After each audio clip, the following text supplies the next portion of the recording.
Welcome to the Grateful Life webcast. I'm your host, Ashley Eicher. Today we're talking about something we could all use a little bit more of, whimsy. Not the childish kind, but the intentional joy and wonder that makes ordinary life feel extraordinary. Our guest on today's episode is Bob Goff. He's the best-selling author of Catching Whimsy, a lawyer turned author, speaker, and humanitarian, and someone who helps people rediscover magic in everyday moments. Bob, thank you so much for being with us today. Hey, you bet, Ashley. This is a treat for me too. All right, before we dive in, how do you define whimsy and why do you think adults need it now more than ever? Yeah, here's the thing about whimsy. I kind of like that it isn't defined. There's some Funk and Wagnall's definition of it, but I'll tell you what it isn't. Sometimes people think of whimsy as just confetti and unicorns and all that, and it can certainly involve a lot of joy. But underneath that is a mile of strategy. So I would say strategic whimsy looks like a bunch of unbridled joy, complete engagement, taking a genuine interest and actually being curious about the people around you and knowing why you're doing what you're doing. So if you had those parts, that's what whimsy looks like to me. Well, and what are some examples of where you have whimsy in your own life? I know we've talked about before that you've written to the Pope, what is it, 21 times? This will be the week I get my next no back from, they keep changing popes, but I don't change my letter. And he is changing his address. So, like that whole idea to say, like, what if we, that would be my favorite phrase. Like, what if we, to bringing along a community of people and saying, what if we could do this and it would move the needle? So next week, I'll be in Uganda, and we've got a school there. We started with 9 kids, and then there's 19 and 99. Now there's 2,000 kids we're going to graduate from here to here. Which is But we're building it. amazing. So Amazing. fun. So then we wanted to get giraffes. So it turns out the president of Uganda owns all the giraffes. I'm like, who knew? So I win. Now, rationally, you would say, well, that's not going to happen because I don't know the guy. And what's the chances I'm going to get a giraffe? But I know his wife. Whimsy Right. finds a way. And so that would be the other thing I would say to everyone listening, that whimsy finds a way. You don't, if the door is closed, find a window that's ajar.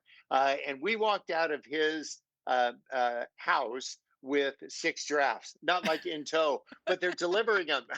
I can just Standing see you up. carrying a giraffe on your back, be like, we're going. Here we go. Yeah, fortunately in Uganda, there's no low bridges, or you'd end up with half a giraffe. No, but I love where you said whimsy is looking for an open door because so often I think we get this great idea of finding more joy in our life, but then we get nervous of like, is this idea crazy? Like, specifically that example you just gave, people could have thought that was a little bit crazy, and you went with it and you found a way. Yeah, and it's not like just ready, shoot, aim. It involves a little bit of that.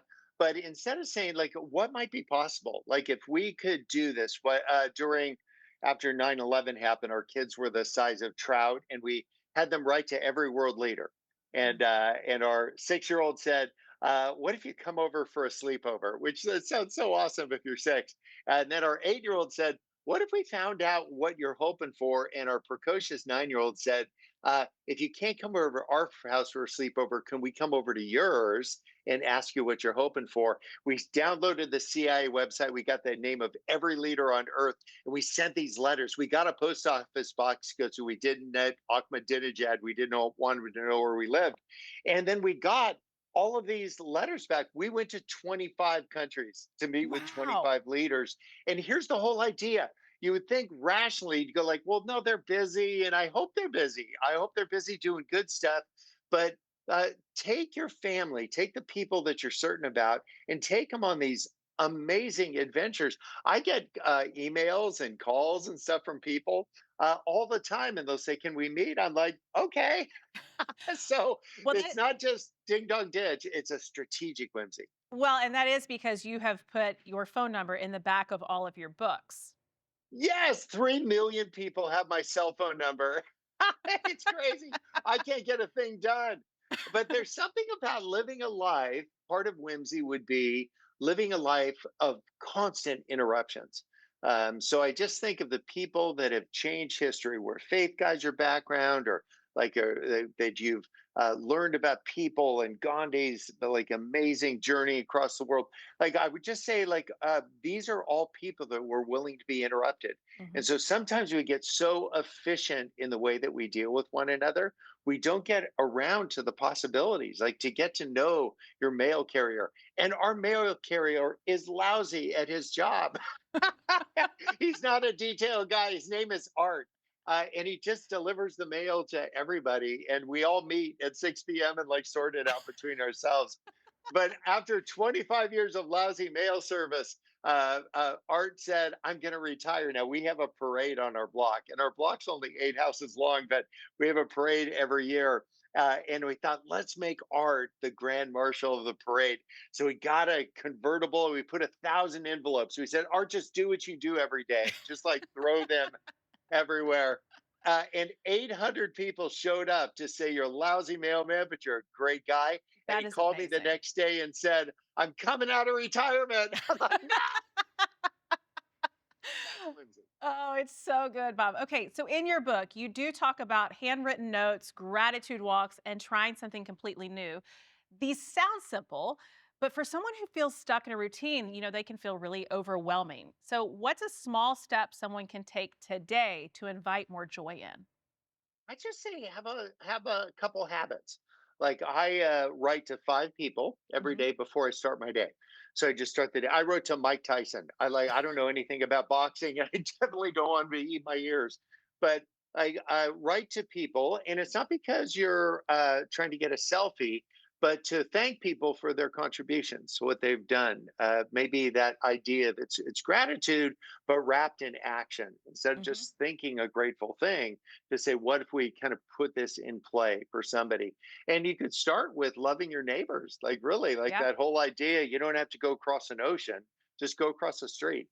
And start with the prickliest neighbor. Don't start with the easiest one because I'm low hanging fruit. I mean, you come over to my house, I'll probably bake you a pie, but find the person that's a little prickly, a little bit off putting. And the idea is to not make people projects, Yeah. but to just say, I'm trying to grow in my character, this resilience. I'm trying to grow in my character, some really beautiful attributes. And so start with the people around you and then do it. Just say, I'm doing 5 of those every day. Maybe somebody not in the news today, but Yeah. somebody that was in the news a year ago. I don't calendar people's best day or anniversary. I calendar their worst day. And Right. I will write to them or give them a call. And I don't say, this is the anniversary of the worst day of your life. uh, Right. Nobody would take my calls, but I'll just say, look how far you've come. And I think if you have a granddaughter that has been struggling, if you have a coworker, if you have a neighbor, just say, and there was a particular low point, they lost something that was important to them or someone, just to reach out to them saying, man, I'm thinking about you today. They'll do the math and figure out, oh, wow, this is the 1 year anniversary of the worst day of my life. And you don't have to put a return address on it. Just say, like, Right. guys, that's it. When love has an agenda, it isn't love anymore. It's a program. And we've got all the programs we need. We just need people like me and you and Yes. people listening to do one small move today. When you talk about, loving your neighbor as yourself, and it is something that is that simple and helping people to feel seen and known. And really, at the end of the day, that's what most of us really want and need. Yeah, and I don't want people to meet my opinions. I mean, I'm a Mm. lawyer. Can you believe that? As a trial lawyer, wouldn't that make you want to settle the case? They're like, settle. So, but I think that whole idea that if you want to advocate for something, don't show up with a big agenda. Don't have them meet your opinion. Have them meet your compassion. Have them meet your curiosity. Like, what did that feel like? What happened next? Like, how did you get? Did you ever imagine that it would come together this way? What are you learning? What was the pinch point in your life where you felt like the biggest constriction? Like asking these kinds of Yeah. questions and then not being a professor, being a student to say, I'm just trying to learn. Yeah. You said whimsy isn't about being silly, it's about seeing life with fresh eyes. So, can you give us an example? How do you help someone reframe an ordinary Tuesday into something really meaningful? Yeah, I like inviting people along just to say, come and see. I teach at Pepperdine Law School, which still cracks me up. I tried to go there, they wouldn't let me in. I've But been they'll let you teaching there. teach. Yeah, they'll let me teach there. And but I also teach at San Quentin Penitentiary. I've been teaching there for about a decade. They've done a lot of wrong things in the past. Would probably be more accurate. Um, but to go and to actually engage people around you, and I bring people along. I'll say, hey, why don't you come to San Quentin with me? I'll be up there next Tuesday, and then they'll just meet me right at the front of this 170-year-old prison, and there's like a lot of apprehension until they get inside and they meet some of these incarcerated, and they go to the cell that this guy and another guy are sharing, that's 6 feet 2 inches wide, 10 feet 5 inches long. There's two guys, everything they own, toilet, a sink. It's just like really confined quarters. And then they see how much joy these guys have, Yeah. how much purpose, how intent that they are in like kind of understanding what they've done wrong in the past and what they're going to do. And I would say for some people, that would feel really uncomfortable. And I would say, let's live a little bit less comfortable lives, and engage into say, what that will do in our character is we'll just start being more compassionate for people. Will you share with our audience? There was a sand metaphor that you shared with me the last time we talked. Will you share that with our audience as well? Yes. Yeah. Yeah. If you ever we live down by the bay here in San Diego, and if you grab a handful of sand with my size hand, that's about 300,000 grains. Isn't that Mm. crazy? I haven't counted them, but Wikipedia wouldn't lie to me. So, so that's about 300,000 grams. And if you're going to live for about like 90, 88 years and you meet 12 people a day, that's what 300,000 looks like. And Wow. if you let go of a handful of sand, what will happen is some will stick, right? And these might be the friends that you've got. But I want us to say, even among all those many acquaintances that you have, there's going to be room on your last day here for about 8 people around your bed. Uh, and to say, who were those 8 people in my life? And everybody I meet, and you included, actually, I'm interviewing for the job to be one of my 8. Mm. And I'll send people text messages that, like, you're one of the 8. And they'll be like, what? Like, don't worry about it. So there's something beautiful about being living with that kind of intention, Yes. and to realize that I'm going to try to meet 12 people today, and I'm not going to make it about me because my story isn't as interesting as theirs might be. And then then I'm trying to say, is there a shared experience we can have, small, medium, and large? I spend most Wednesdays at Disneyland from 10 to 2. So you can find me on Tom Sawyer Island. I know that's so like eccentric, but like whatever. Uh, and so people want to meet. I'm not going to meet in a boardroom on Wilshire Boulevard with somebody. I'll meet them on Tom Sawyer Island. And if that's not their thing, that's okay. Cause like it is my thing. And you get Right. to pick the location. So have the right conversations at the right places. Right. And so invite people along, and then just be taking notes. Are you a note taker, Ashley? Do I you like, am. do you I'm a take lots of notes? journaler, a note taker. Like I need a list. I want to check it off, Yeah. all of that. Yeah, I would say for those listening, just if you want to live a noteworthy life, take notes. There's something about that. I write down maybe 4 or 5 words to remind me of what happened. And I've got 2.5 million words written 4 or 5 at a time. And I just go back over those. And when something just strikes your funny bone, something, and it kind of ties into what our conversation about, like, am I really the one to do this? It was 10 days ago, and I got an email from somebody, and they said, Bob, we want to invite you to Europe. We're going to fly you over in first class, and we're going to we got a boat on the river, the Rhine River. And we're going to stay in castles and have a celebrity chef make the meals. And now, Sweet Maria Goff does not go and do stuff like that. She's like with strangers, like, no way. And so I wrote back the nicest email. I'm like, thank you so much. Like, wow, I've seen first class. I've never sat in it, and castles and boats, and like, wow, thank you so much for thinking of me, but I'm not able to come. But like, wow, just I'm so moved that I even came to mind. And I pressed send, and 2 minutes later, I get an email. It said, wrong Bob. You're like, And it made oh, me, yeah. So I just wrote down in my notes, wrong Bob. And it made me think that had they just added another beat, right, then they could have written back and said, we're so sorry to hear that you can't make it. And their stock would have been really high. But sometimes we disqualify ourselves from Whimsy, from the life that we were mm, really made to live, because we think it's wrong Sally, wrong Ashley, wrong Bob. We think it's right. for somebody else. And I'm just saying, like, what if we just really own that and just say, like, no, it's possible. It's us. Yeah, absolutely. One of the other things you and I talked about before was like finding a genuine interest in people, not making it about an agenda, whether that is the firefighter that helped put out the fire in your house or the person that you meet at the grocery store, like actually taking a genuine interest in people. Yeah, and there's something they're called flowers. Like they're really nice to give to people. Like to just say, geez, if somebody is has had a really great thing happen or a really difficult thing happen, to celebrate them. Or remember, Ashley, have you ever made a candygram? You know, where you Oh, yeah. say dear whatever, and then you put in some Snickers bar, like you made me snicker about the thing. Like make one of those. Everybody, like put down this right now. Go make one of those. Like there's something beautiful and enduring. Uh, if you ask somebody what was the top 10 things that happened to me all year, your candygram would be one of them.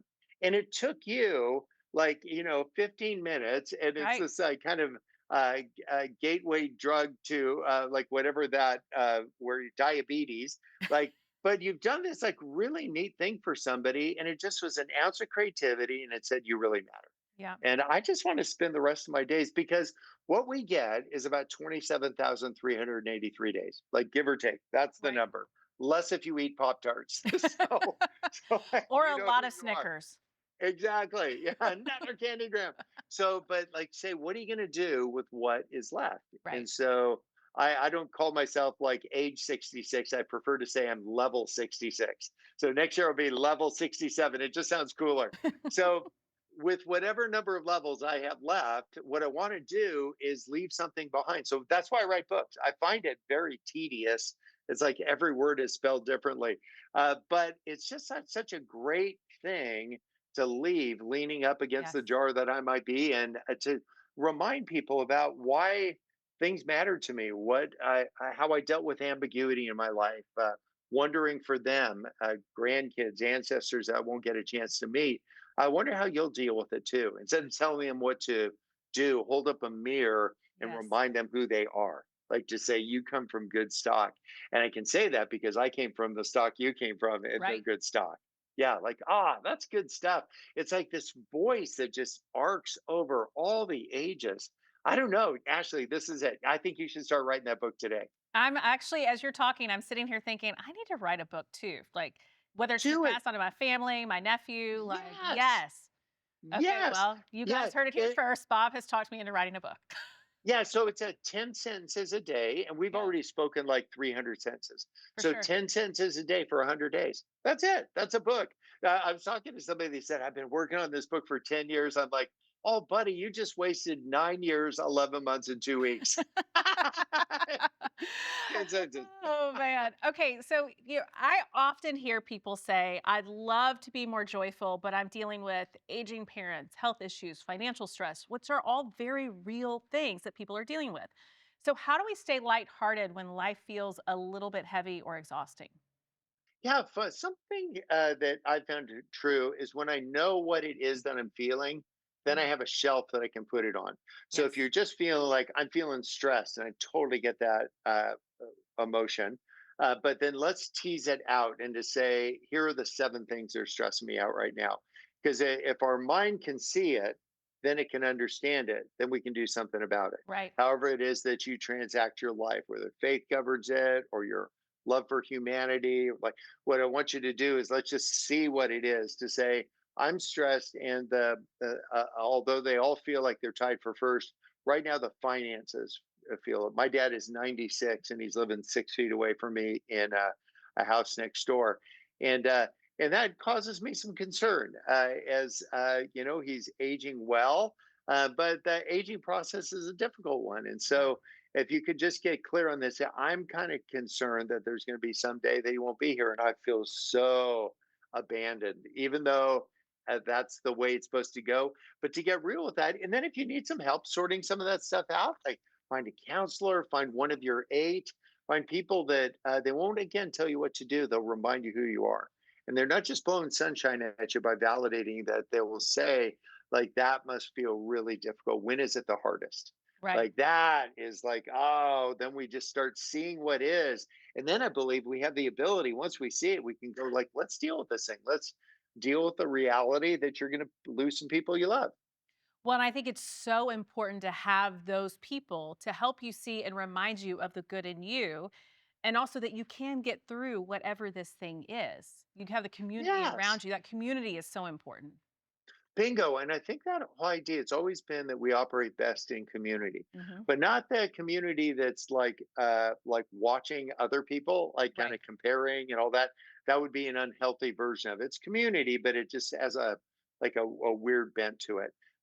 But to find people, for instance, if you want to see more waterfalls, just find people who are looking for waterfalls, and then you'll see more. I wanted a 1971 Volkswagen bus in the worst way, and I hadn't thought about one for decades. And then I thought, like, oh, 71 bus would be great. All of a sudden, it was like every third car was a 1971 Volkswagen bus. You start seeing what you're looking for. And Yep. I'm not just saying like yippee skippy and look for the happy, but I would just say find some people that are looking for more waterfalls. Uh, and then other people, by contrast, it doesn't make them, there's no heroes or victims in this thing, just participants. But some people will be concerned about the news. And because they're trying to work out their concerns, they're constantly talking about whatever the issue of the day is. And they're not the people that are looking for waterfalls. So maybe you can find a mix of both. Maybe you can Right. say, I'm going to find some people that are will update me on the world events. But I want to find people who, like Diogenes, the founder of cynicism. He said that he walked through Athens every day at high noon with a lamp that was lit. And people would say, why are you doing this? And he said, I'm looking for virtue. And so Mm. maybe find among your eight. All of my eight are people who look for virtue. They're not candy coating things. They're just saying, like, hey, there's something bigger and more important going on. It's the thing underneath the thing. Man, make those one of your eight. How does that openness change you even later in life? I mean, you're famous for saying yes to unexpected invitations. So, why do you think adults, especially as we get older, need to say yes more often and especially trying to be more open? Yeah, I think we have and it's a primal thing that we want to have a bias towards safety, right? So, and I get it. You know, there's two cavemen and they're in their caves, and this caveman has a pet Tyrannosaurus Rex, and this one doesn't. And then all of a sudden, this cave's empty, and the T Rex is licking his lips. So you go like, note to self: don't have a T Rex as a pet. So there is a like we're always gathering information, but we can live life on our heels. Here's the crazy part. The number of decisions we make today is 30,000. Isn't that crazy? That is Like, am I going to make crazy. the call? Am I going to Yeah. show up? I'm going to. So it's exhausting, this kind of mental fatigue we can have for making decisions. And while that's happening, we're getting pummeled by 5,000 advertisements about how your hands could be softer and how you could have a vacation in Tahiti and all that. So you have all these inputs and then all these outputs, all this thing going on. And what I think can be do is just chill out, like get a puppy, like just find a way to just take it down a notch. Yeah. Otherwise, you're so distracted and so uptight that nobody actually gets to enjoy you. Or my drug of choice is activity. I'm like get so busy, even in the marketplace. I remember as a lawyer, I was so busy trying to provide for my family that I didn't provide what my family actually wanted, which was me. And I remember Sweet Maria Goff putting in our front window one day a help wanted sign. And when I pulled in the driveway after doing whatever I was doing, I saw this help wanted sign. She wasn't saying she needed help. She said, like, buddy, you're missing it. Because Yeah. there's some three great kids that we're raising here together. And in this moment of clarity, and I want to emphasize this idea of kindness but truth in our conversation, she said, it feels like I'm at the park and there's a pickup basketball game and you picked everybody except me. Mm. Like, oh. So I think among the people that you draw the closest, that you can speak the truth with love. You can say, like, I know, like, we're all just trying to figure out one blind man showing the other blind man where the bread is. Right. And yet I have these feelings that my care for you is, and you're not pointing a bony finger in their direction. You're just saying, I think there's something beautiful that's just right on the corner for you. And I think that kind of hope will sustain us instead of crippling us, instead of beating us down for like, I made another mistake or let somebody down. And some of us have given that too much airtime. One thing I do, I don't know if this is a helpful trick, but I quit one thing every Thursday. So every Thursday, I give one thing a boot. Here in San Diego, we have aircraft carriers, and before they launch the jet off the catapult, the guy in the cockpit does this. He goes, "Pull the chocks." So the chocks are what are keeping the wheel stuck, Right. and so it's pull the chocks. This will come in handy at a dinner party that's kind of dragging me like we're out of here. So, but every Thursday I give one thing the boot. So some of us have said yes to so many things and so many bridge clubs and this and checkers and small groups and all that. And it's all good stuff. It's like drowning in chocolate. I want to just quit one thing every Thursday. And the reason I pick Thursday is that you usually don't quit because you're looking for the backstory. You say, how am I going to explain to everybody why, whatever? And I just say, I quit one thing on Thursday. I quit. I'm done. It's Thursday. And that has helped me like not be a hoarder of activities and events and patterns that have emerged over decades to say, well, I want to whittle it down. I got these three kids who married three people who made four people. And so with Sweet Maria and I, that makes me a church of 12. Every time we're together for dinner, I'm like, one of you will betray me. So, but what I want to do is like invite people in, but not at the expense of the more important relationships. And Right. so as our heads on a swivel, as we're doing that, as you're taking notes, Ashley, and writing your book, like I think you're going to get more and more clarity because you'll be able to see it so you can understand it, so you can do something about it. How do other people help you to chill out? How do you find those people that are the ones that are supposed to speak into your life, sort of like you're talking about Sweet Maria Goff? And then, because you're always adding people, and if we're always adding people, how do we find those people to help us do that, Yeah, I to get it. break the It's kind of like busyness? this. It's like this big Greek wedding, where you grab the shoulders of the person and you go, "Hopa!" But the line gets pretty long. I try to find people that are a little different than me Hmm. because they add so much color to my life. I get phone calls, I don't know, 10 a week from San Quentin. And these are guys that are really committed to me. They're my friends. Yeah. And they're not getting out anytime soon. Um, but that idea of just being people that will ask me, like, what do you want? They'll ask questions like, why do you want it? And then they'll ask questions like, what are you going to do about it? So, for those Yes. of you listening, what if you were to ask those, right? What do you want? Why do you want it? What are you going to do about it? And those are great. It's kind of a call to action to not just keep it up here like brain candy, but do it. I at Christmas time, I went to San Quentin. I thought I'm going to wear a Santa costume because I kind of look like Santa. I've got that Uh-huh. vibe going on. And so it turns out they're not big on baggy clothes because you bring hacksaws and other kind of contraband in there. But I did this Jedi move. I'm like, you want to let me in? And now I'm in the courtyard at San Quentin, and there's this guy who's a Manson family member actually who came and sat on my lap. And he said, I've never sat on Santa's lap Oh, before. I said, wow. well, I've never had a serial killer sitting in my lap before. So this is a first for both of us. And I told him, this is how it goes with Santa. What do you want? Right. And you know what? I thought he'd say he wanted an alibi, but what he said is he wanted a call on Christmas morning. Mm, And so the warden is a good guy, and they set up a video camera on Christmas morning. We had this conversation. And then he said, hang on a second. And he got out of the screen, and the next guy sat down. And he said, we had this great conversation. Said, hang on. And he got out of the screen. There were 30 guys in a row. wow. And so I think that idea to answer your question, like, how do you stay engaged? How do you find these people? These are the most unlikely friends, but I'm learning so much about them because they're humble. And Right. I would listen for humble voices. We live down by the bay here, and people know where I live. And so they'll talk about me. We're on their boats, and they don't know. I can hear them because their voices like carry across the Carrie. Right. water. Yes, it's so lame.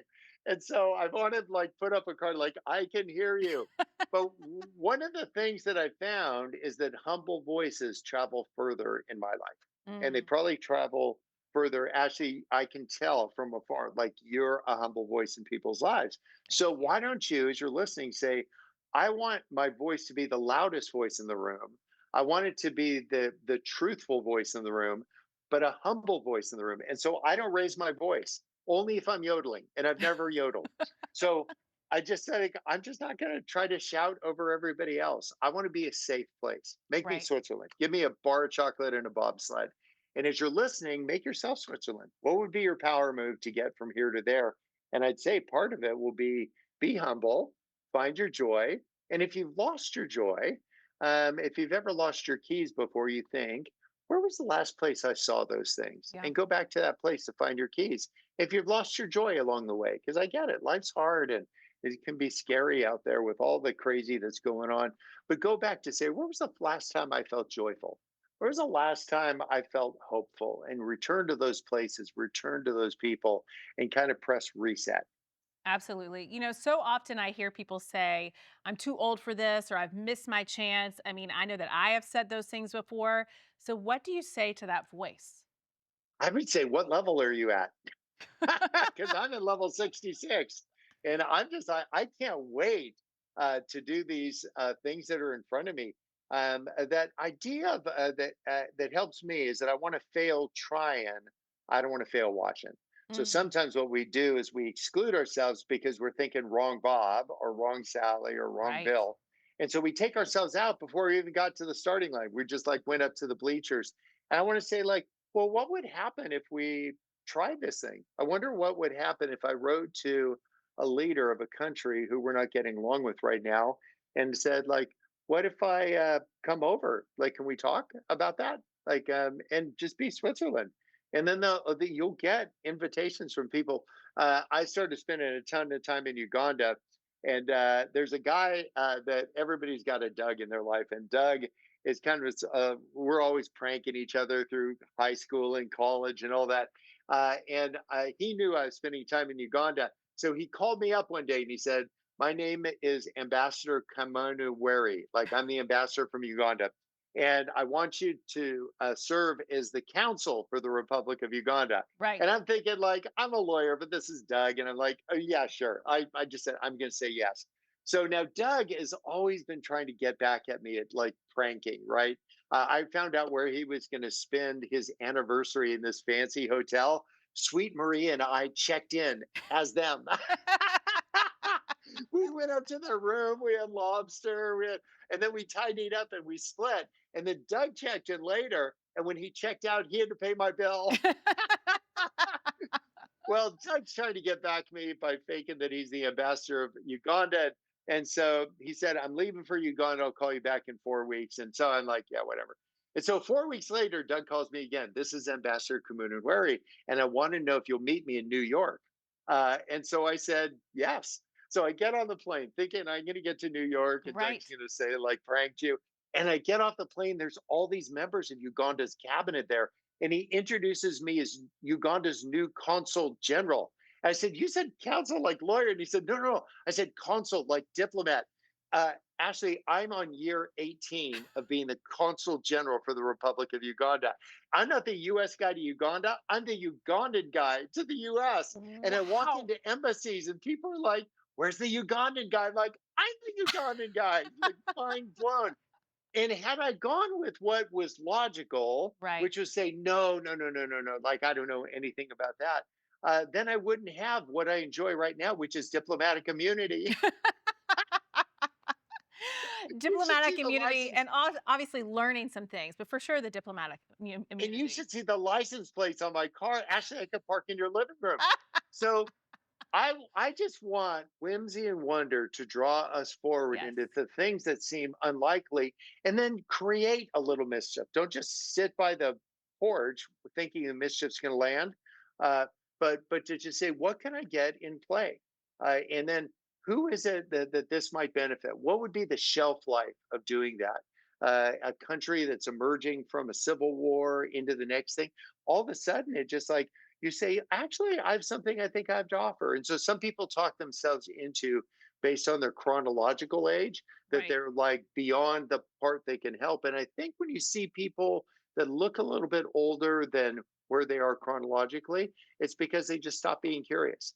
And so if I could do one Jedi move for everybody listening, whether you're 18 or 88, I would say, like, just get curious, and what you're going to do is you're just going to be more engaged. Your resting position is going to be leaning forward to say, what about this? What if we give this a try? Yeah. Well, how can families bring whimsy into their relationships? What does that look like between grandparents and grandchildren or even adult siblings? Yeah, make a family flag. If you're a grandparent or a parent, or even if you're the kid listening, just say, we're going to make a family flag and we're going to let people know what this family is about. And then you decide what's on it. If you put some acorns on it, just say, like, we're nuts about you, like whatever it is. Chocolate But cake, Snickers, yeah, whatever. I know. And then maybe you can, since you're making flags, make that cake that would say, like, if it's a chocolate cake flag, if you need a chocolate cake, run that up. I bet somebody will drop off a chocolate cake. You will be the talk of your neighborhood. And if you could have one with a little cell phone on it, just say, I just need a call. Hmm. I think there's something that isolates us because most people are really well intentioned. They just are waiting for permission to do things that they already have permission to do. And Right. so what we could do is help people out by letting them know what we need. And that isn't selfish, that's strategic. So if you need that cake, make that flag. If you want to unite your family to say, what are our biggest values? What do we really treasure? It could be the power of family or faith or fun or whatever it is, but to just get that on a flag and then do that thoughtfully. I promise you, 3 generations from now, they're going to be talking about, they're going to get out this like withered flag and they say, we made this as a family. And let me tell you what each of these things is about. Well, and I love that you just said you don't need permission to do the right thing. Yes. Just do And the right they thing. just, and we're like students, like we've been there as our life has unfolded. Like you've probably made a couple mistakes. I've made a couple mistakes, Hmm. and I did a couple things that were okay as well. And we're not the average of our best and worst days. We're just where we are with all of our experiences, and that's why I'm like, can we just write this stuff down? Because if we keep setting it to zero every time a generation passes away and the next one comes, then we're not going to get where we want to go. Like, so Right. I've got a nickel older than my great grandfather, but I don't know anything about him. But I know he loved somebody. He must have had a family because I'm here. Right. And to say, like, could we leave some little trail of breadcrumbs? You don't need to self identify as an author, just be a person who's got one of these and just use it. Here's the first step. Okay. Now, the second step. And go. Well, you write Yeah. about choosing wonder over worry on a Tuesday morning when the coffee's cold and the to do list is endless. What are practical things we can do to make that choice? You know what you're hearing in the background is my phone ringing from the back of the book. You Somebody's probably like listening to this and go, I wonder if Bob will answer. So practical things to do is to come up with a plan because you can have a hope without a plan is a wish, right? Right. And I don't want to be wishing on shooting stars and all that. I just want to know what is my plan now, subject to change. But to say today, what's my plan? And you say, but for what things? Be like, I don't know. Start with everything with an F: faith, family, fun, finances, Ferrari if you want one, philanthropy if you can't spell, but just find a way to organize it, chunk it up a little bit, and to say, okay, what's my plan for my family? Right. And what I try to do is, since we have 3 kids, I try to hover over each of those kids that we made and to say, what do they uniquely need that only I could give them? Because if they need a ride, they can get from here to Cincinnati for like $12 on an Uber. But what they need is a little bit of time for me. They need an adventure with me. And it could just be Starbucks, but it could be we're going to go a 400-mile dirt bike ride across the desert. And I'm level 66. This may be the last time you hear from me. But that whole idea to say, what do they need? And how can I uniquely meet that need? And then go to the next one and the next one. If they married people, go to them. If they made people, go to them. And then as you do that audit, don't miss out on the person that you're married to or the person that you love the most in your life. Say, what do they uniquely need from me? I bet they just need a phone call. They need somebody who's just going to express a genuine interest in their well-being. Like I think that if you remember back, I'm dating myself a little bit, but I was graduating from high school at the time that we had a Surgeon General named C. Everett Koop. Remember him? I don't Coop remember was, him. he was a boss. So anybody with as many gray hairs as I have, like, might remember, Coop is the guy that put on the side of cigarettes, like Surgeon General warning, these things will kill you. So I wrote to him I said, my dad smokes cigarettes like a chimney, and I think these things will kill him. And I saw what you put on the cigarettes. Will you tell him to stop smoking? 10 days later, my dad gets a letter from the Surgeon General of the United States of America. He Did said, it work? Did he stop your smoking? son, my dad is 96 and living next door to me because he stopped the next day. Wow. That is evidence of not just taking a genuine interest in the people that you know that are in your sphere of influence, but to say, what about all the people that are on the periphery? To say, Right. like, just pausing, it'll be the best thing today. If you're listening to this, I want you to pick 12 people today. Uh, just show an interest in them. Don't tell them what to do or what you think about it. And all that. Say, what happened next? What did you do then? And then how do you grapple, like when you're comparing this with this? How did you decide which it'll be? There's a great, it's kind of get in the weeds, but if you picture an hourglass, all of us grew up hearing about Freud, and Freud's like everything. Think about all the sand at the bottom of the glass. That's everything that happened to you as a child, and all the experiences you had, that approval and disapproval, and all that. There was a guy that branched off from him that used to be under Freud called Adler, and Adler is thinking about all the things that are to come. So think about that's all the sand at the top of the glass. And Right. where you and I are, Ashley, we're right at that pinch point. And so what I want to do is separate out, not forget what's happened, but be Right. informed by that, but don't be beat up by that. And don't beat yourself up. Don't hit yourself. We're not a pinata. Like, and every time you hit yourself, it's not candy that comes out of you, it's other stuff. And so what I want to do is to say, I want to go like Team Adler and talk about what's possible, and notwithstanding how much grain I have or don't have, what's possible with what I got. What has getting older taught you about curiosity and staying open to surprise? I think people are surprised that an old guy is still curious. When they see me at Disneyland. What did you know? There's a little river around around Tom Sawyer Island. They call it the River of America. And back in the day, they used to fill it full of fish. Like there was catfish, and you get a cane pole and a hook and a worm, and you go fishing. Now, what would happen when you catch the catfish? You put it in a plastic bag, and then you'd go on the Matterhorn, and people were getting like pistol whipped with catfish. It was an unintended consequence. And so they trained the River of America and started out no fish. And so what I want to do is think, we all make mistakes. Like there's some unintended consequences. Don't live there. That's bottom of the hourglass stuff. That's Right. who you were. And to say, this is who I'm turning into. This is who I'm becoming. And as I go from level 66 to 67, and I don't know if there'll be a 68, but I kind of hope so. But I want to just live in anticipation. I want to get more available as time goes by, not set in my ways. I want to get more accessible. I want to live with more like curiosity. I wonder if that'll work. You know, a life sentence isn't as intimidating to me now. So I want to use that to my advantage. Well, what about for someone who's in a difficult season, if they're caring for a spouse with dementia or recovering from illness? How do you create room for whimsy when life feels like too much or it just feels really overwhelming? How do they live in anticipation? Yeah, I think sometimes it's finding the words, and those always don't come to us easily. Um, so I would get this out again right after you write a paragraph or two. I would start drawing a picture of what it feels like to be me right now.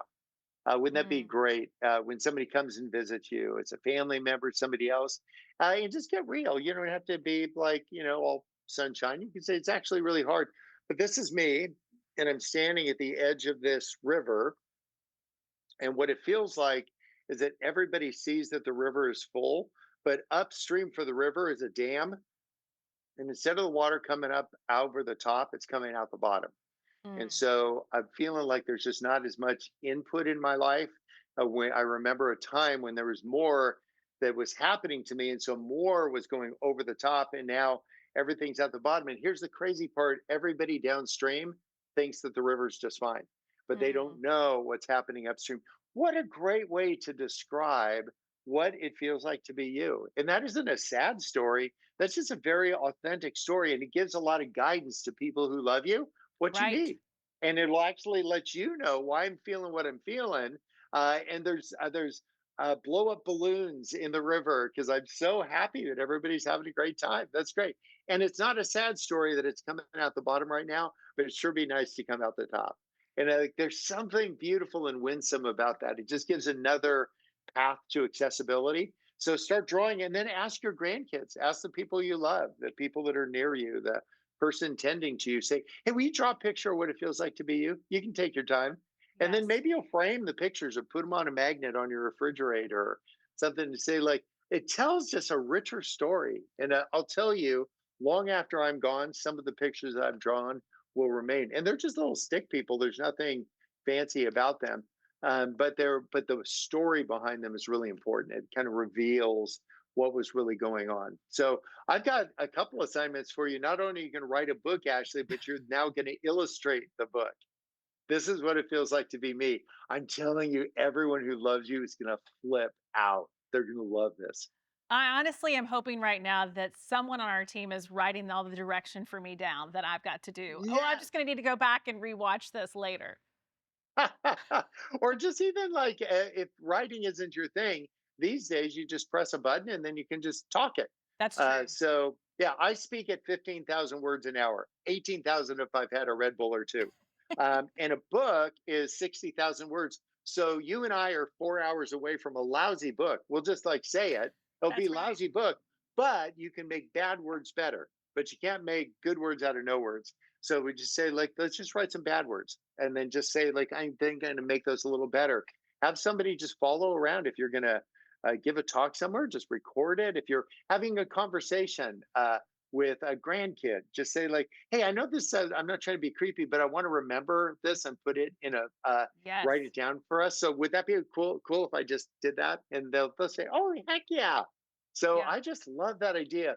So it's this idea of a plan and then you know the what you're aiming for and then executing a couple steps. If you live in Atlanta, you are one traffic jam away from two or three books.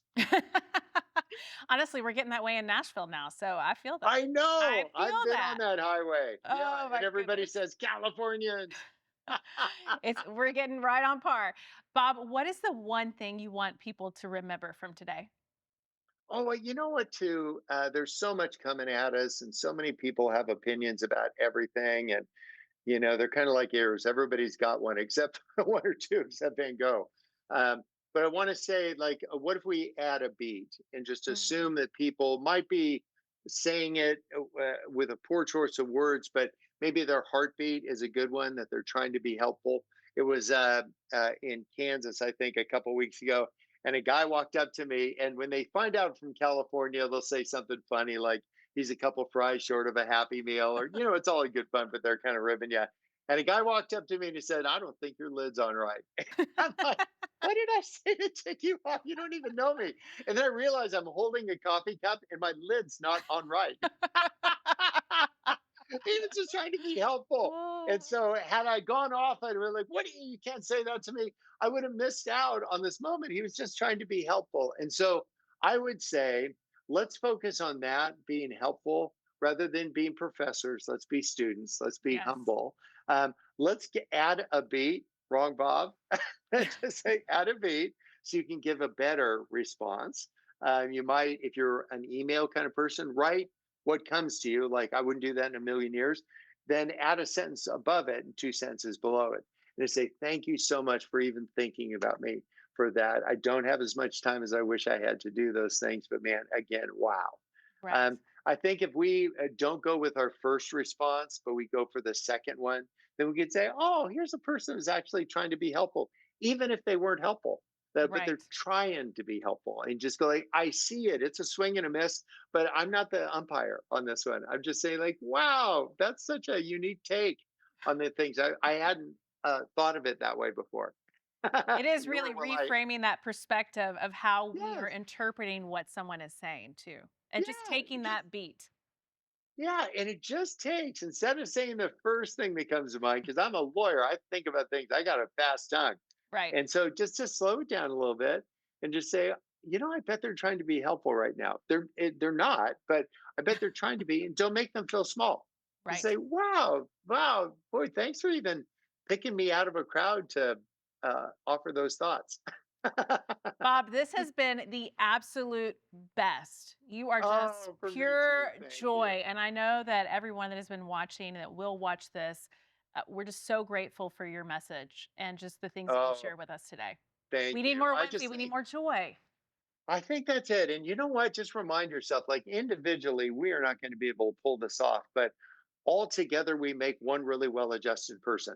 But it takes like all of us, and I'll be the happy, nutty uncle kind of lawyer guy. And then you can be the one that's writing a book, and then somebody else is living into like level 88 with grace and curiosity and wisdom, and be like, all together, we got everything that we need. Bob, we had a really great question from our audience that I would love to put in front of you. In a world that feels so divided and angry, how do we find more joy? How do we stay joyful? Yeah, I think there's kind of a filter that we can put on some of those things, rather than internalizing this and seeing this as a personal attack on me. It's that you're understanding a worldview, that there's a worldview that's been shaped by experiences, both good and bad. Most of us are either a reflection of or a reaction to the people who've Mm, been closest to us. I know I am. Like I'm a reflection of my grandparents, I'm a reaction to some other people in my life. And so, if you were, it's not getting inside of somebody's head, but to just say, like, I wonder what they're reacting to right now. And it might be a world event, but there's usually something more. It's a series of things. So, taking a genuine interest to understand what their worldview might be about, like right. how that is influenced. And I've sailed across the Pacific a couple times, which cracks me up because I'm always throwing out the whole way. And a guy, I'm planning on doing it again. And a guy told me, here's the sails to get and the life raft to get and all that. And I'm like, oh, are you a sailor? He says, no, I've never left Ohio. Yeah, he had a bunch of opinions. He just didn't have a bunch of experiences. And Right. so it helps me when there's the topics of division, like something that people are really going against each other, to try to understand. I wonder what experiences they've had Yes. that have shaped that worldview, and that gives me that extra beat that's helpful to understand instead of just dismissing them or saying, "Hey, crazy person." But to say, I wonder what combination of experiences, it's usually many, that have Right. shaped that worldview. And that's just helpful. At least I can understand. I might not agree where they're coming from, but it takes me away from being their adversary, that they're not Right. reacting to me, they're reacting to the Their other life person. Even, experience, their yes, lived and when experience. somebody gets in your grill about something today, I'm not gonna do that. That you think you're talking to them, you're talking to the last argument they had with somebody you don't even Mm, know. And they're yes. just like, some of that's got carried forward to you. But to just say, I'll just start change the subject. I'll start talking about sports. I don't know anything about sports. Or giraffes. Anything. Or giraffes. Or giraffes. If I went to a baseball game, it'd be like, yeah. So, but find a pivot point that's gracious instead of saying, well, you're wrong or you're entitled to your own stupid opinion. Like that's such an off putting thing. But to just say, well, let me give some thought to that. That's a Right. really interesting vantage point. It's one that I hadn't considered before. And you're neither agreeing, it's not blowing sunshine at them either. It's just reminding yourself this is going to be their interaction with me. They're one of the 12 people I'm going to meet today. And I want to give them just this, if you ever had a scratch and sniff, like when Right. we get scratched, I want this aroma to be of acceptance and kindness and genuine interest and all that, rather than he's of this or this the color hat Right. you wear or whatever it is. Wow, that is a whole word. That is a whole word, my friend. Thank you. For viewers who are ready to add more whimsy to their lives, Bob's book, Catching Whimsy, is available everywhere books are sold. Try one small yes this week and see what happens.